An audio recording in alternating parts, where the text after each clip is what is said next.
Friday Night Racing on Off the Ball. Brought to you by Horse Racing Ireland. Love every racing moment. Visit hri.ie.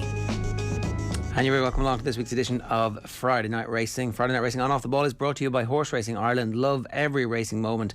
Visit hri.ie. You can follow the Twitter account at HRI Racing, and the hashtag is every racing moment. As ever, Johnny Ward is with us in studio, and our guest this week is Patrick Mullins. Patrick, good afternoon to you. How are you? Very good, Jared. Thanks very much. It's the weekend before Galway. What kind of a weekend do you have in store to warm up, to get ready for what's coming next week? A quiet one. There is no racing, no jump racing for us, which is great. And I've been watching my weight all week for the Connacht Hotel Handicap on Monday. So it'll probably be a weekend of salmon and rice and all the crack. A bit of soy sauce would make the world of difference. Touch of soy sauce, yeah. It's part of the secret recipe as well. See, you can imagine the listeners are just like, what is he riding on Monday now that he's eating salmon and soy sauce for the weekend? So it'll be something for everyone to listen into for the rest of the show, I guess. Well, usually what I ride is something you shouldn't back in that race. So yeah, it's one of the biggest miracles how you've never won it, actually, because you're riding something nearly fancied every year, but a stablemate just wins instead.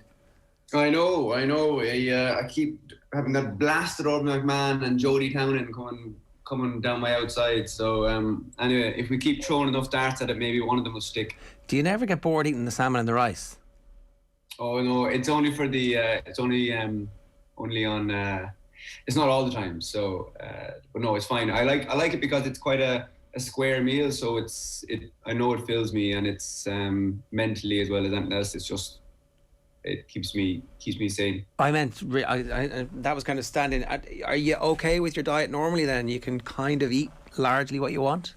Yeah, normally, like week to week, I can eat more or less, riding the amateur weights, 12 stone, 11 and a half stone. I can eat more or less what I want without pigging out. I don't make any Chinese or pizzas very often, but yeah, there's just the big festivals then you want to get it down. You want to be able to do near 11 stone. So, Fish is a big help then. And I suppose, in fairness, it is the big festivals, and so therefore it kind of, I remember Roy Keane talking about the week of big games. He'd get a sore hip. It was like his body was telling him to prepare for battle, and you, in a weird way, it's kind of something similar. Something big is about to happen if you have to change your diet. Yeah, and it's no harm. You're going in lean and mean, so it's good to do it every now and then anyway. I know you're a fan of other sports as well. It's been a big talking point about how performing in front of a live audience is much better and much different, and it's a completely transformed experience. What are you expecting as we get back to the position where there's 1,000, I think, paying customers every day at Galway, and there will be atmosphere around that? So what are you expecting, and how will it change things for you? I suppose racing is a little bit different in that when we're competing, the crowd doesn't play a major part in it. You're not really aware of them. You can't really hear them. So, in the 4 to 5 minutes you're on the horse, actually in the race, it doesn't really matter. I have to say, the bigger festivals there in Aintree and Punchestown, I wasn't in Cheltenham, but it was a lot easier before races. You could get around, you could move around much easier. Not having crowds, but it's funny, since they started letting a few people back into the races in the last month, started 200, 500, 1,000 next week, you can really notice the sounds and the atmosphere, stuff that before you didn't notice it because you took it for granted. So it does make a big difference. Just it makes it more enjoyable, I suppose. It's been very sterile there for the last year, but on a competitive front, I don't think it affects jockeys the same way it affects maybe players in pitch sports. And would there be specific horses who might have benefited over that period of time, who might maybe be a little bit spooked by it and we actually get full crowds back? Yeah, I mean, look, that is definitely a thing. Horses can, particularly in the likes of Galway, Cheltenham, Punchestown, where there's big crowds and there's microphones and crying babies and the likes, that can get some horses upset and get them to use a lot of nervous energy before the race. But it's one of those. There's a handful of horses I think that would really affect. Most horses most horses, but maybe in bumpers and stuff. More those handicappers, whose horses have been around a few years, they've seen it all, you know. So. What was Galway like last year, actually, Patrick? I didn't go down because, you know, I'd been to a few meetings with behind closed doors, and few too many really for me in terms of it was a day that just dragged, because I guess you know, from a journalist perspective, there wasn't an awful lot of benefit of being there, and it became, I suppose, something of the new normal. And this has been in over a year now, in which we've had either no crowds or small crowds as is now. Galway must really stick out. Like, what was it like 12 months ago? Because every winner is really celebrated in Galway. Yeah, and I suppose it was the first major festival that we'd gone to without crowds. It was very strange. You know, we were getting changed to the champagne bar, which wasn't stocked. And we seemed to be, you know, it was like being back at the Leaving Cert. You all had a table and a chair with your name on it, and it was all spaced out. You had no showers. You know, you're having to walk from the changing room over to the weigh room rather than being together. So it was different, and obviously there was no crack, there was no buzz, but it didn't take away from. I was lucky to win the Galway Hurling Armagh, and again, on the track, in the race, crossing the line, the buzz was the same. Was it a bit of a flat balloon a flat tire coming back into the parade ring? Yes, because usually you get to walk all along the side of the ring and across the top where you know, there's a huge crowd, and that part, that was missed, all right. And you know, this year will be better, but it'd be great to get back to full crowd there next year, hopefully. And what are your favourite memories of Galway? Like, obviously we'll talk about winning the hurdle and that a couple of times, but what were your earliest memories of I suppose, like, realising that this festival is somewhat different? I think, was it John B. Kane? I think it was John B. Kane called it a state of mind, the Galway races, but it is that. Yeah, I suppose one of my favourite memories is definitely winning 3 goldfish in the centre, in the hurdy-gurdies in the centre. Yeah, I didn't usually get to do that in most racing festivals, so that was I think they survived the trip back home. There was a leak in the bag. Wow. And, probably longer odds than winning the race on the Monday, which you haven't managed yet.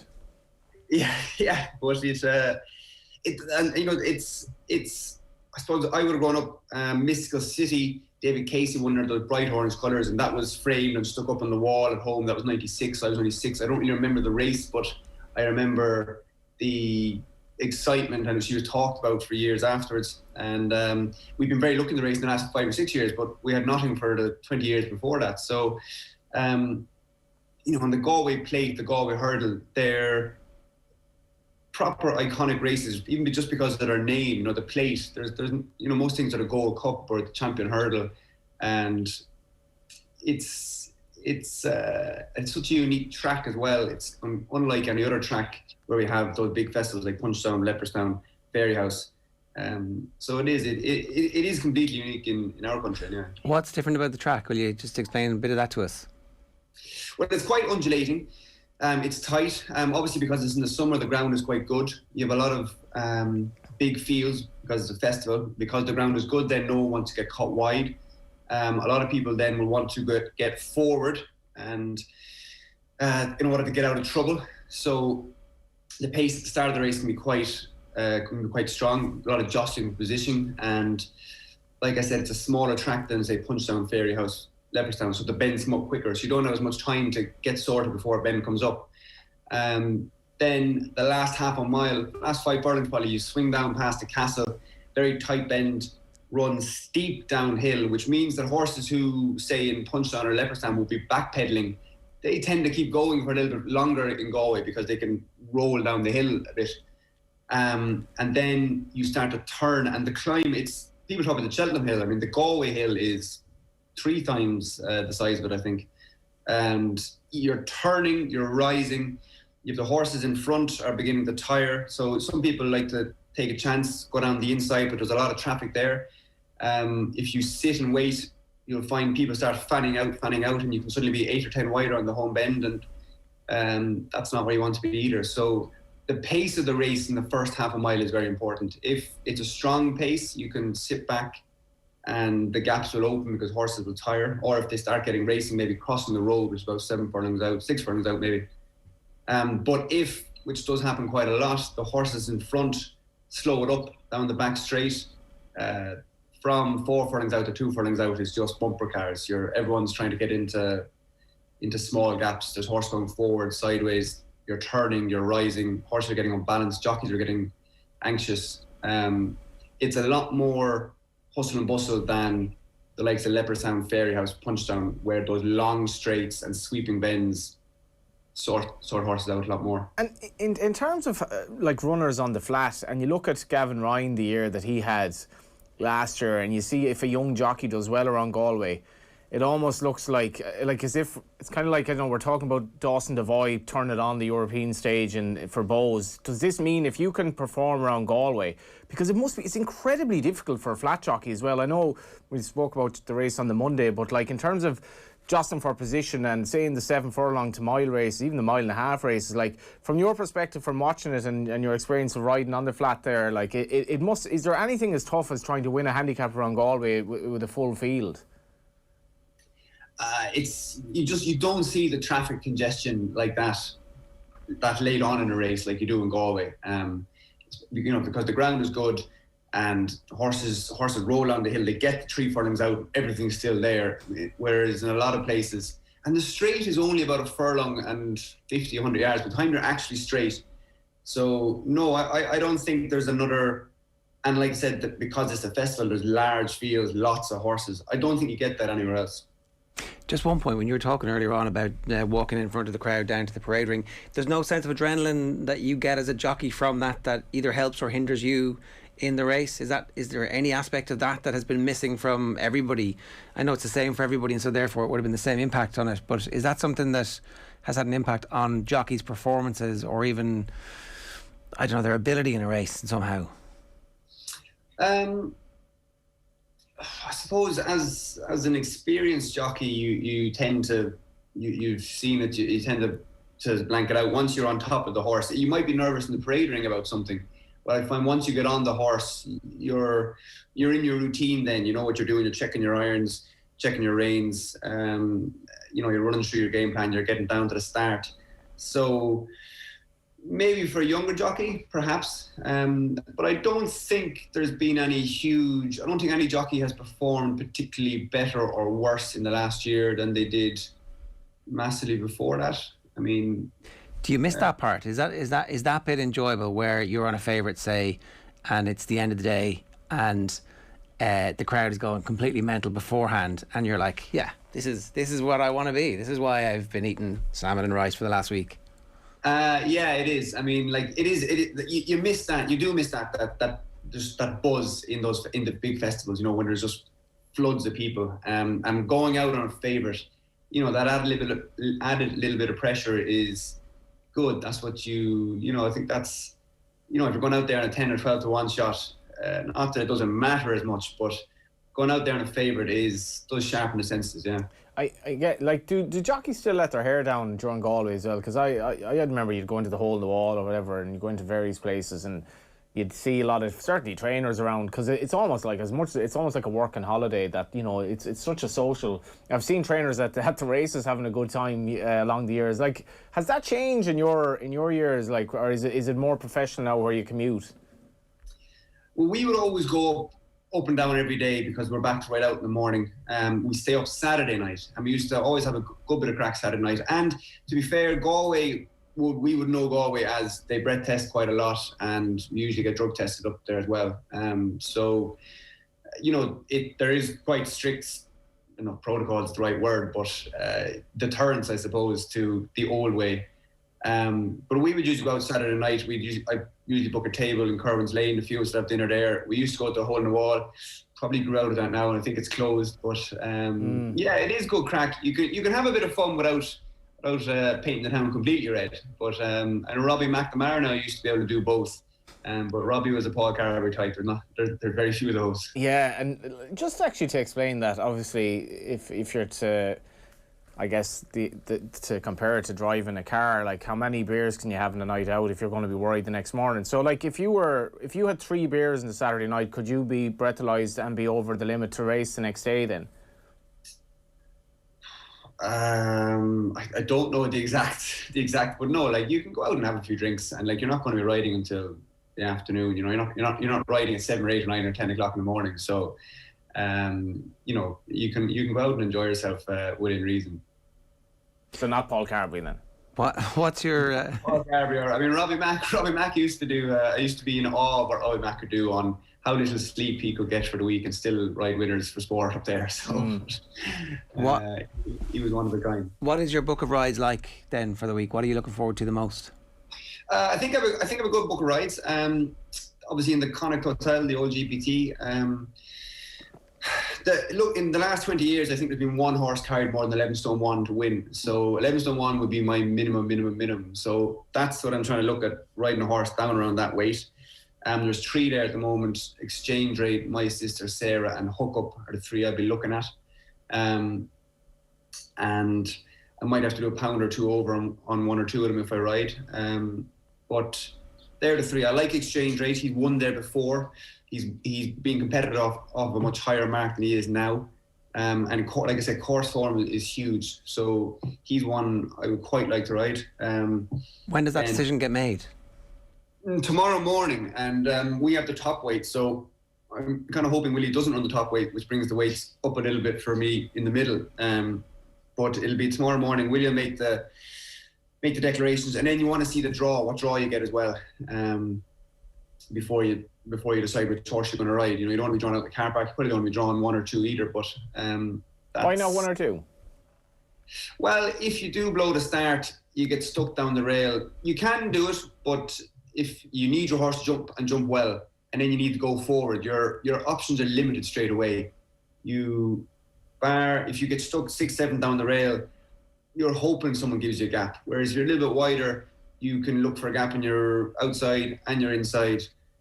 Whereas if you're down the rail, you only have one way to go, and not a lot of gaps come there. They can come there, and when it works out, the jockey's a genius, but a lot of time what happens to the horse on the rail against 6th or 7th is they don't even get into the race. They just finish with 13th and never come off I was there one year on Legal Spin. I'd never even come off the bridle till about 100 yards from the line. It's not how I'd like to ride the race, and but it's not the end of the world either. But then Hook Up as well is another one. She's a very good mare who doesn't jump fantastically well. So the fact that this is a flat race, she could be better than her jumps form. So that would be interesting. And My Sister Sarah went up 10 pounds for winning in Listowel, but she ran well here. She finished 4th in the Amateur Maiden last year. And she stays very well. So she's one you have to consider as well. So just for context, we're talking here about it's the big amateur race on the opening night of the Galway Festival. It's called the Connacht Hotel Handicap, and it's the most valuable amateur handicap race on the Irish racing calendar. 14 times you've ridden in this, Patrick, and you've yet to win it. So when you're saying Willie's going to make that decision about maybe putting the top weight in or not, and you have a fancy for maybe that not happening, how much lobbying are you doing at this point, and how does that lobbying actually work? Is it like, oh, come on, Dad, for God's sake? No. I've learned through experience that your best thing is just to sit back and wait for Willie to make his decision, because generally his first reaction is to do the opposite of what you ask. Well, that I was going to say, is there a bit of reverse psychology going, geez, you better stick that top weight in? Absolutely, that's the best thing you could do here. No, I find everyone's always getting flustered on what Willie's going to do. I found the best way to keep your sanity is just let him do what he's going to do and then make your decision. So he has an owner as well to potentially, and a horse obviously to potentially satisfy the needs of in terms of that potential top weight. It's not all about the prodigal son. Yes, yeah, exactly, yeah. So he's got a million different strings pulling out of him. So that's why he likes to make his decisions late. It means there's no more variables can change. So we'll wait and see what he does. All right, and with a hoodoo like this, when does it become a psychological thing for you? Like this is your Everest, your White Whale, your Captain Ahab. How does this work? So look, it'll either, like, on statistically, like I said, with the weights, chances are I'll get 1 or 2. Well, in 20 years, 1 that might win it. So look, I'm waiting for Willie Mullins. Short 1 will pop up. I mean, I've got beaten on it on Cheltenham winners, Grade 1 winners, Royal Ascot winners. So I'm not sure what my next way about it is, but it's a good race. So it's not. Well, it sounds like it's a great race. Proper good race, like really good trainers, and I don't know, Patrick, as well. This was like Galway's changed. Dermot Well used to win Galway every year and whatever, but like Dermot Well has hardly been mapped in recent years in terms of top trainer, because the likes of your dad and latterly Gordon Elliott and all these horses just start to flourish. So it's seriously competitive. It's not you mightn't even be on the favourite, put it that way. No, and I mean the mare won it last year for Tony, went on and won a Group 1 of the flat. Yeah. So, you just don't know. You could run into anything in Galway. I mean, I won a bumper on Annie Power in Galway, and imagine the horse finished second was a bit sick. So what's the rest of the week like then for you? There's the mile and a half maiden. Possibly Emmett has 0-10 in it, and who again has won a bumper there. Our horses, we have 3 or 4 entered, but they're all on the ballot. So whether any of them get in, I don't know. Then I don't think there's anything for me in the hurdle. And you're not going to ride in the hurdle, no? Well, Saturday is top weight, so possibly if he runs there, I could ride him, but I'm not sure if 2 miles around Galway is really his thing at the moment. Willie might find an easier race from on the flat, perhaps. And then Burning Victory is there.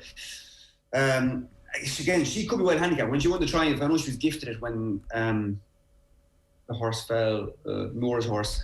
Yeah, God, how could we, the authorised horse, how are we forgetting his name? Goshen, when Goshen fell, and she beat Aspire Tower and All Mankind. I think she's running off 1-4-2. So she could be well in. However, her jumping isn't fantastic, and she just might be another Max Dynamite in that sense, that, you know, her mark says she's well in, but her jumping might not allow her. Like I was saying, everything happens so fast in Galway. If you're not winging hurdles, you end up getting, you make your own bad luck.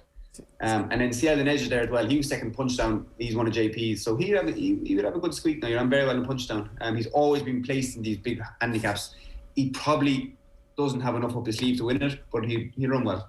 Just on Saldier then, so if he rocks up in the race, is that a pointer in itself? Because you're saying there are other options available to him, because he's obviously a fascinating horse. His flat form this year is good, albeit he looked like he lacked a gear, maybe a Royal Ascot, but like here's a proper grade 1 juvenile over hurdles who's running the Galway hurdle. Yeah, and he won the Morgiana there 1 year with Danny. He's just, this year he hasn't sparked at all, so but we're happy with him at home. You know, look, you could roll the dice, and top weights have a great record in the hurdle. So you could roll the dice for the huge amount of money that's an offer, or, you know, he looks like he's going to be a talented horse in the flat as well. So I don't know what way Willie's going to go. Like, onto the plate as well, because I was at the launch during the week in Galway, and when you look at like the hurdle, you look at the likes of Saldier, you look at the horse of Peter Fahey's who won at Aintree, who actually won his maiden at Galway as well, and you have like all these really classy horses. You look at Sharjah obviously winning the race under you, so effectively it's a kind of a Group 1, a Grade 1 handicap in some respects. Then you look at the plate and it's like Durasso, Samcro, horses like this. It's such a classy race. Do you think you'll have anything in that? Yeah, I mean, look, Easy Game has 11-9. I rode him in it last year, but it rained, and Easy Game just doesn't play when it rains. 11-9, it's hard to think. I think only 2 horses in the last 22, since 1999, have carried more than 11 stone in the plate. So this is a race where, a bit like a race on Monday, that weight does matter. So off 11-9, he probably is out of it. Brahma Bull, likewise 11-6. He probably topped out. He looked like he was all out to win his handicap and Punchdown. Come back down to the Royal Rendezvous. He was second at it last year, possibly a bit unlucky. If dice or the cards had fallen the other way, he might have been able to win, but he's £8 higher for it, so that's going to make life difficult for him. Animix at 11-3. Right kind of profile, but he's a horse who's disappointed us hugely. And now maybe this will be the time when he pops up in a big race. But again, he's got plenty of weight. So Live of Laugh is there as well. Again, is he probably topped out at his age after winning the top one? Probably. For me, the one for me is Koshari down at 10-6. He's won a good handicap hurdle there at Punchdown. He's quite unexposed. He's a lightly raced horse. He's had his injury troubles. He isn't the most fantastic jumper, and that would be the query about him. But he has 10 stone 6, and when you see one of our horses getting in the bottom that could be unexposed, I think you should always follow them. I did want to ask you about the impact that the weather's having on because it was tropical. Technically, if it's over 20 degrees at night, this is new information I heard this week. It's we're going through a tropical situation. And then I was talking to my mum and dad in the Tide today, and there was an absolutely massive thunder and lightning storm and huge rain out of nowhere. Apparently, it's just travelling up the Midlands. I don't know, maybe you guys got it or not. I'm not sure. But what difference does the 30 degrees temperature actually make to the training? Do you pull everything forward an hour in the morning and make sure everything's back in? What do you do? Yeah, we've been starting earlier, and we usually have a half an hour breakfast in the middle of the morning, and we've gone through that, so we're getting finished earlier, about an hour earlier than normal. Willie went and bought two big kind of 3 foot by 2 foot electric fans, because two of the barns just were particularly hot. And yeah, look, the horses are fine, but they're like ourselves. They're not really built for this weather. So you just have to work around it. Does it have an impact on some horses maybe getting less fit than they needed to, around some horses that might have been being targeted at a race in Galway, or is it actually fine at this stage? It's kind of too late for that to have an impact. It's probably more, Patrick, that they'll just potentially boil over on the day and just be lathered in sweat coming kick-off. Yeah, no, I wouldn't be afraid that horses have missed fitness-wise. Like, as you say, a lot of the real fitness work is done before the last week anyway. And we've been riding out working away as normal. Like we've just done a bit earlier, and so the horses haven't got their normal lie in, but I'm sure they'll survive for that. And then if it's going to be this warm next week, you will see horses biting over down at the start. And it was interesting. Philip Rothwell travelled his horses down up to Ballinrobe the night before during the week on Tuesday, and stayed them there overnight so as not to be travelling them in the middle of the heat. And he had a double and a second, nearly had a treble. So that's an interesting. It was an interesting tactic as well. Travelling in the heat, horses can get dehydrated. Keeping your horses hydrated is going to be the most important thing, really. Yeah, it's a challenge for all of us. I did want to also ask you about the Panorama documentary during the week. Obviously, this has been a topic of conversation in the horse racing industry and beyond. When you saw it, when you first saw it, what was your reaction, Patrick? I didn't actually watch it. I read about it beforehand, and I thought to myself, I don't really need to watch that. Wouldn't be something. Not that anyone wants to watch it, but I said I wasn't going to watch it. I was talking to people. I mean, what was going on over there sounds absolutely despicable. I don't think anyone would dispute that. I don't think that what was going on over there is really much to do with Irish horse racing. But I know in our place, we rehome as many horses as we can. You've seen the likes of Undersow, Jackadam going back to their breeders in France. Fahim went up to the National Stud there. We have a very good relationship with Equied down in Wexford. They retrain, rehome horses. They've taken the likes of Ribbon Light, Catskill Nap, Crack Mom, kind of not superstar horses, and given them a great retraining and rehoming. And I think probably what I'd like to see maybe come out of this is that organisations like that maybe get a bit more funding, whether it's from the government or whether it's from HRI. But I'm quite happy that we do our best to rehome as many horses as we can. And again, I didn't see the documentary, but most people's opinion seemed to be that it wasn't majorly. Most of the problems involved in it were to do with over in England, where the place they were going, as opposed to our sport. But what did you think? I thought that it's an opportunity for everybody to explain what is happening, and if there are any parts of the chain that are falling down, then that needs to be fixed, because certainly there was a bit of the documentary where horses had come from Ireland, it seemed, certainly had Irish paperwork, and had ended up at the slaughterhouse in the UK, and that bit was a bit concerning. So it wasn't specified who had been the responsible agent for it, but the implication was that the person who is responsible for this is known. So I think there should definitely be a conversation about that, to make sure that if that is happening at the moment, then that stops. And I also think when an outside agency comes to look at a sport or an organisation, that's an opportunity for the sport and the organisation to go, these are the steps that we have taken, and that there's a long-standing understanding on our part that the care of the horses is something that we see right through to their end of life, and however that happens, if it is euthanasia or if that's just the natural life cycle. So that's what I would hope will happen, that there is an opportunity for the industry to come forward and say, actually, you know what, we've got pretty rigorous standards here, and if there are any bits that are falling down, then absolutely let's have those conversations and fix them. Definitely. I think in any industry or any way of life, you're always going to have not bad apples as such, but you're going to have some people who don't practice it as well as they should. And as you say, if this is an opportunity to tighten up things to stop some people from not having the highest standards, then yes, I think that should be done. But I do think on the whole, I think racing can stand behind how we look after our horses. I do feel that very strongly. I feel that very strongly in Close Sutton. We've a huge amount of horses. We had a witch here till he was 30 years old. We actually put him down last month because he'd gone very old. Alexander Banquet was here till he was in his late 20s.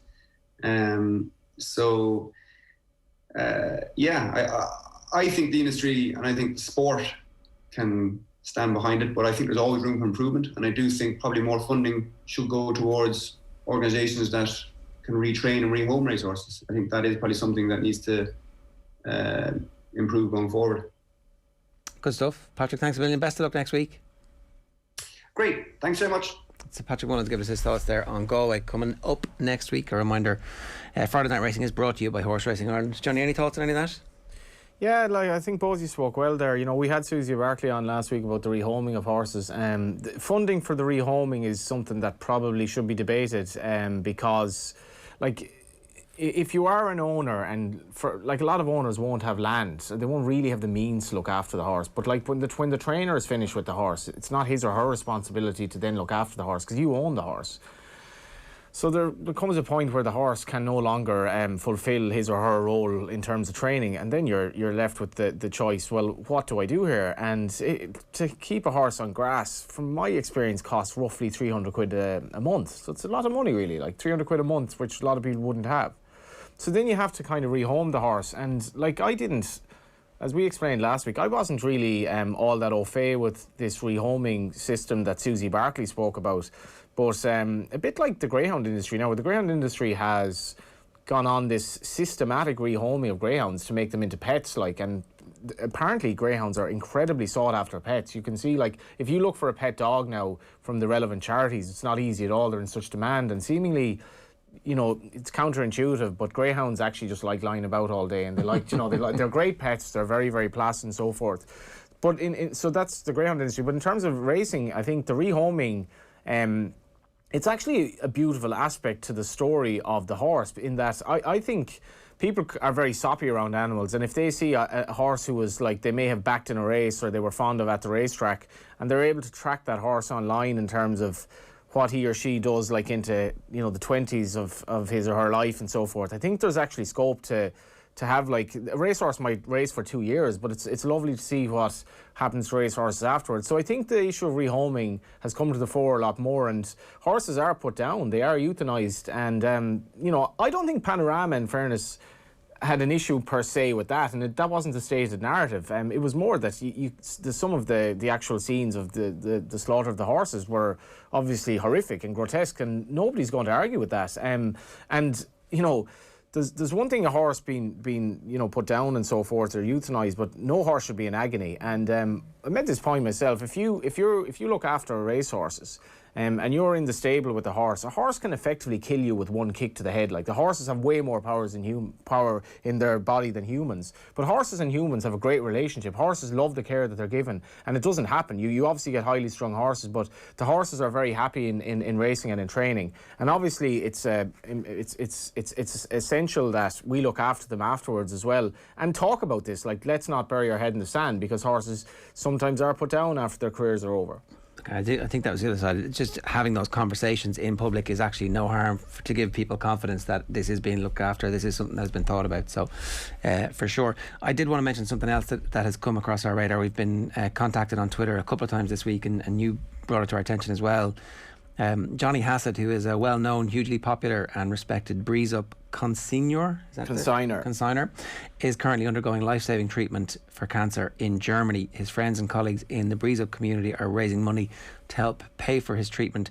You can search for Johnny Hassett on GoFundMe. We're going to tweet the link to that as well, so you'll be able to get it on our social channels. But just search Johnny Hassett on GoFundMe, and it's clear from the amount of money that they've raised, they're looking for 250 grand, and they've already raised 160. But I understand there's a young family involved there as well. So, and it's treatment for lung cancer. I think Germany is the only place in the world that can get it at the moment. So. Yeah, like obviously we talk about perspective and all that, but I do think a lot of people have maybe over the course of the pandemic, their spending has kind of like gone way down because it's just the way we're living now. And if you could, spare 10, 20 euro or something, you probably won't get a more noble cause than this. My friend Adam Potts, who'd be kind of more into the sales aspect of it than I would. Last year, I did a couple of articles on the sales industry, how, the pandemic has changed many things. And one of the things was they were doing these online sales in terms of, which would have been unheard of. It's kind of like all these Zoom calls now where people are like, do we really need to fly to London for this? But they were doing online sales where people are literally buying horses on the basis of what they could see on the screen. But in terms of like the consigners and so forth, my friend Adam was showing me Johnny Hassett, and he had this really innovative way. He really embraced the pandemic in terms of videoing the horse and like doing kind of stories, talking around the horse as he put it on Instagram and Twitter and all that. And it was really innovative. And like racing's kind of a little bit behind in some of these things, but I don't know Johnny Hassett, but he's supposed to be a great character. He's from County Clare, obviously, from a racing family. County Clare is a racing backwater, albeit it spawned Kieran Fallon and the Hassets and so forth.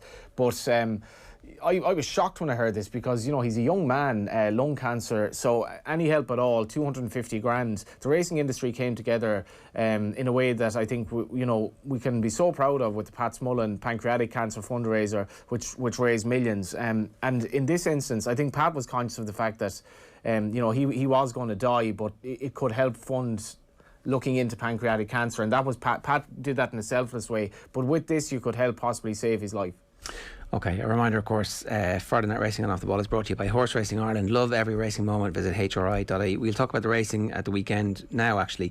Love is in action for you and me and Tom. We all have him in the tote 10 to follow in this Saturday's King George at Ascot. If she wins, the points total will grow, but the podium will remain the same, with Tom, our runaway leader, on 279 points. I'm on 150 and you are Paddy last on 136. Tote are proud sponsors of next week's Tote Galway Plate, a real highlight of the summer jumps calendar. For those attending Ballybrit, Tote will be there taking bets. If you can't attend in person, of course, you can sign up to bet online at tote.ie and avail of the Tote Plus. Right, the racing this weekend. This is just it's a fantastic race. I was looking at the odds earlier. Broome, who's an exceptionally good racehorse in a 6-runner field, is 40 to 1. There have been a couple of horses scratched, but it's been a great time for Frankel. Obviously, Adair having won the Derby and him taking on Love to compare the Derby form, which has already been boosted, and Lone Eagle, who was second in the Irish Derby, taking on Love. She's a well-named filly. Aidan O'Brien went for these kind of one-syllable names over the past 10 or 15 years, some of them better than others. She's definitely one of the better ones. Sue Magner naming horses Was and Yet and all that I wouldn't be a big fan of, but Love is a name that obviously people can relate to, and she's a great attitude to racing. She's second favourite or favourite for the Arc. And Aidan O'Brien has this slew of horses up for 1.2 miles, 1.5 miles, colts and fillies that are exceptionally good, from St Mark's Basilica to Love to Snowfall.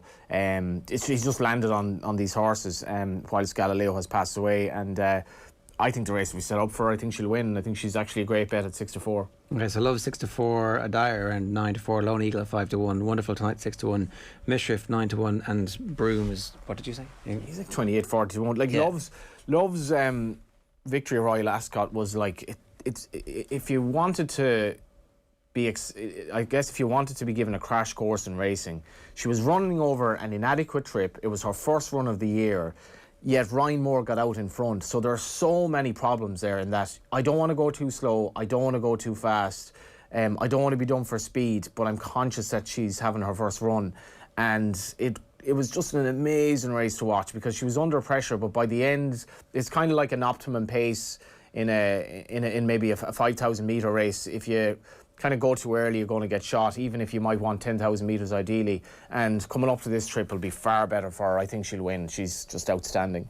All right, good stuff, Johnny. Thanks very much for that. That is your lot this week for Friday Night Racing. We stream live every Friday afternoon at 3 o'clock, and then, of course, we're on Off the Ball on News Talk on the radio from 8 every Friday evening. Friday Night Racing and Off the Ball, brought to you by Horse Racing Ireland. Love every racing moment. Love every racing moment. Visit hri.ie. See you next week. Friday Night Racing on Off the Ball.